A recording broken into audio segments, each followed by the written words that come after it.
We don't want you here anymore. Leave, you lazy person who works from home, my sister said angrily, and even my parents agreed. Leave. I'm tired of a family that doesn't appreciate me and my dog. If they're going to act like that, then I'll do what I want. That's when I decided to get back at them. My name's Kathy, and I'm 33 years old and single. I design websites as a freelancer, which means I can work from home using just my laptop. I have a spot in my house where I work, and I set my own schedule. Even though I had a good job, my parents started to interfere with my work about 2 years ago. One day, while I was working at home, my parents came over to visit. As soon as they walked in, they glanced around the room and began talking. Mom, this house is really spacious. It feels like we could live here too. You're right. There's even a spare room. Plus, it seems like a waste for Kathy to live in such a big house alone. Yeah, let's do it. We'll move in this weekend. My parents didn't even acknowledge me and made all the decisions without consulting me. I made it clear that I didn't want to live with them and said, "Hold on. I don't want to live with you guys. What are you talking about?" My father's face turned red with anger, and he shouted, "You took control of this house, claiming it from your uncle, trying to make it yours. You've hit a new low. Take over." I simply had a conversation with Uncle, and he gave it to me. Don't try to justify yourself. In any case, our old house is crumbling. Your mother and I are moving in here this weekend. In reality, this house was a gift to me from my father's brother, my uncle, who always spoiled me.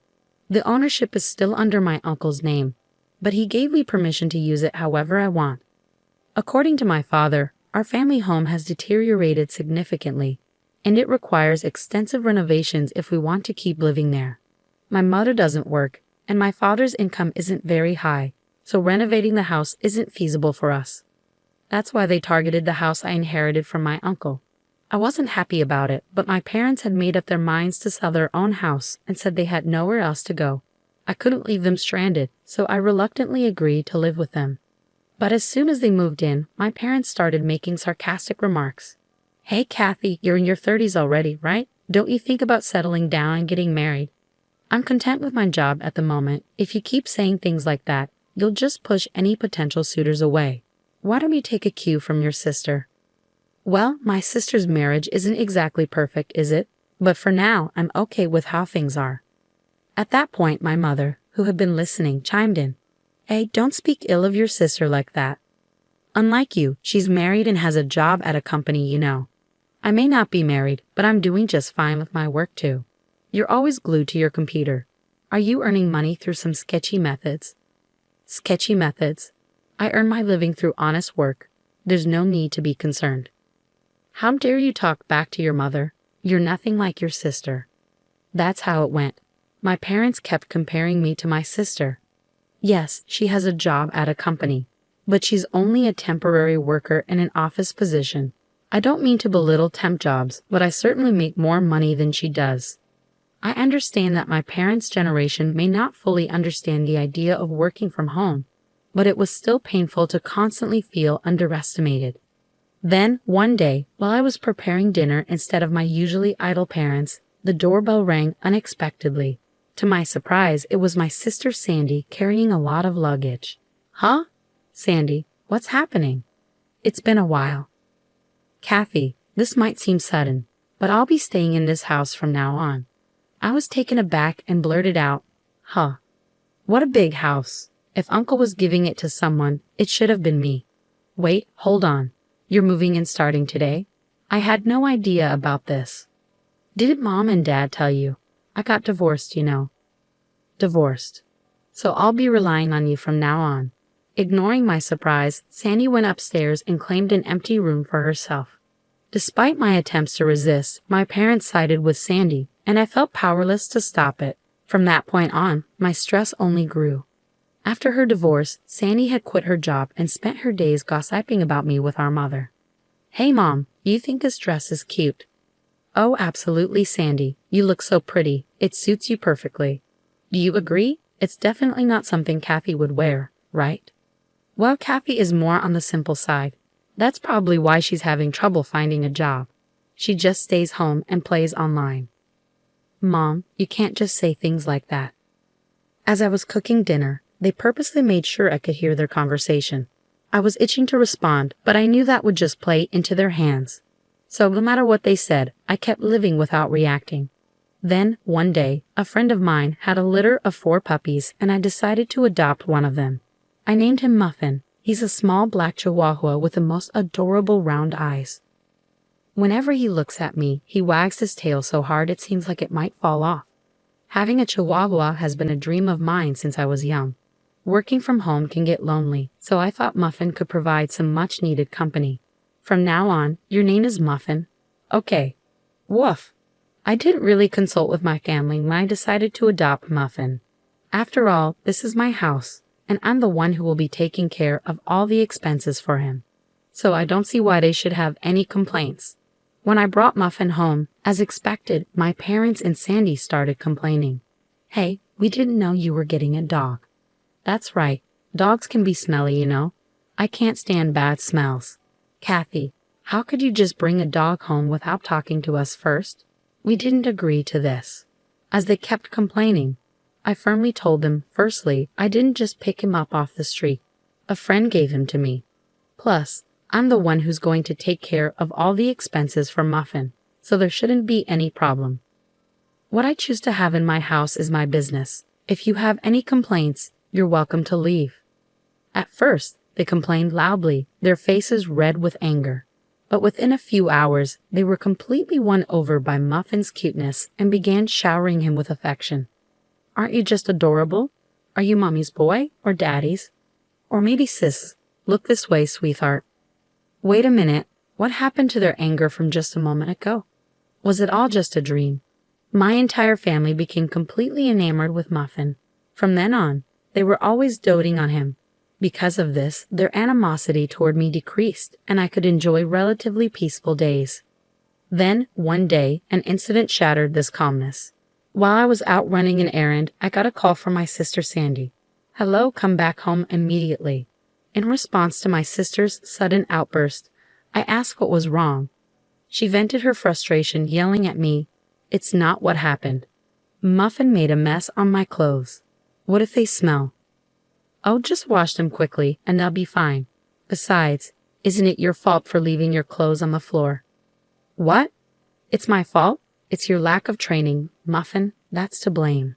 Enough. Muffin is still a puppy, you know. If you take him out for a walk, he won't make a mess at home.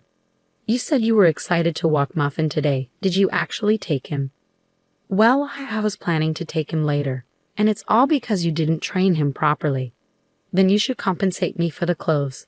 As expected, when I arrived home, my sister was furious. Both my parents had been alerted, and they stood beside Sandy, glaring at me. Sandy tossed the dirty clothes at me and started yelling again. I'm going to make you pay for the cleaning, got it? Why should I? It's your fault for not taking him for a walk and leaving your clothes on the floor. Shut up. Stop arguing back. This only happened because you brought this stupid dog home. What are you going to do about it? Calling him a stupid dog? You were fond of him before. Isn't it harsh to label him that just because he had a small accident? It's your fault for not training him properly. Take responsibility. Why can't my family think beyond their own convenience? While I was appalled by my selfish sister, my parents interjected. Hey, Kathy, shouldn't you at least apologize to Sandy first? That's correct. All of this chaos is because of that Muffin you brought home. Can both of you just stop already? Puppies are like babies. Can't you forgive them for making mistakes once in a while? Pathetic. This mess is all because of this dumb dog.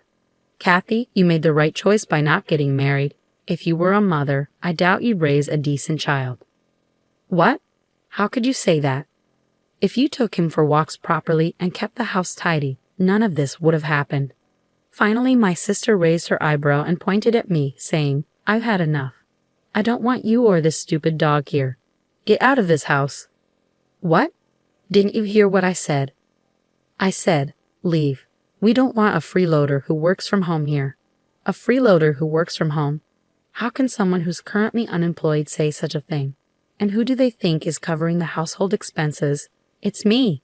As I stood stunned by my sister's absurd remark, even my parents joined in. That's right, Kathy. Leave this house.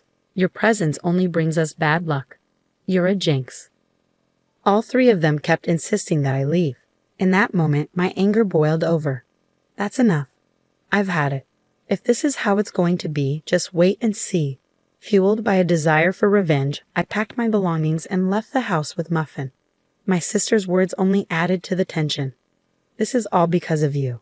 If you had just done what I said, none of this would have happened. They still didn't grasp the severity of their situation, even though consequences awaited them. But I didn't care. Let them deal with it on their own. Hiding my smirk, I left the house with Muffin. As expected, a few days later, my sister called in a panic. Kathy, please help. Something's wrong with the house. What's going on with the house all of a sudden? We were given until the end of this month to leave. So what's the issue? What do you mean? What's the issue? Why are we being told to leave? Well, I've made the decision to sell the house. What? At my words, Sandy seemed to freeze, her voice trembling. She barely managed to speak. What? What does that mean? You've decided to sell it. You don't have the authority. Well, actually, I do. You see, that house became mine a month ago. What? Yes, I officially inherited the house from my uncle. And yes, the title is in my name. It's no wonder Sandy was shocked. I hadn't mentioned this to anyone. You're joking, right?